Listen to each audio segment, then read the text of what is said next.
కృష్ణుడు. కృష్ణుడు ఏం చెప్పాడు, ఈ విష్ణు సహస్రనామం శాశ్వతం, ఇది శాశ్వతం.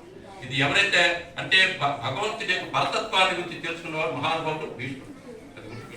పరతత్వాన్ని పూర్ణంగా కంప్లీట్ గా మనందరికీ చెప్పినవాడు భీష్ముడే. ఆ మహానుభావుడు మనం ఎప్పుడు తెలుసుకోవాలి.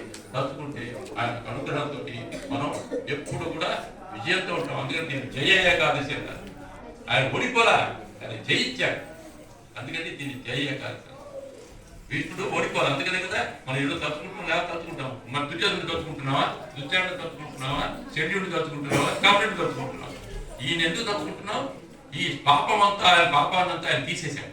ఎట్లా తీసే తన బాణాల ద్వారా ఆయన పాపం ఆ న్యూట్రల్ గా ఉంటే అదొకటి. రెండోది ఏంటంటే ఆవిడ్ని మన పేరేంటి వస్త్రాభరణం చేస్తున్నప్పుడు కూడా పెద్దకుండా భీష్ముడు తలుచుకుంటే ఒక దెబ్బతో దుర్యోధనుడు తప్పేడు. ఒక్క దెబ్బే, మళ్ళీ అక్కడ అంత పరాక్రమవంతుడు భీష్ముడు.